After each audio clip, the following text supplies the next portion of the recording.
اگر ہم گھر میں ہیں، فادر ہیں، تو بچوں سے سلوک کرتے ہوئے ہم نے کس کو فالو کرنا ہے؟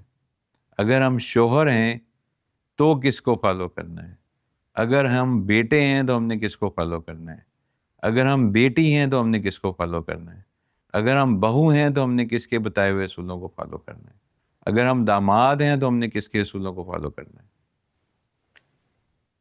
اب ہمارے اگزامپل چینج ہو گئے، تو یہی بات دوبارہ رپیٹ کر رہا ہوں، یقین. اگر یقین ہے کہ اللہ تعالیٰ نے کیا کہا ہے، اور نبی کریم صلی اللہ علیہ وآلہ وسلم کو اللہ تعالیٰ نے اس کائنات میں سب سے بہترین نمونہ قرار دیا ہے، تو ہمارے لیے سب سے بڑی اگزامپل ہے. ہمارا ہر عمل، ہماری ہر سوچ، ہارڈ ویئر، سافٹ ویئر، روحانی عمل، جسمانی عمل، نبی کریم صلی اللہ علیہ وآلہ وسلم کو فالو کرتے ہوئے ہونا چاہیے.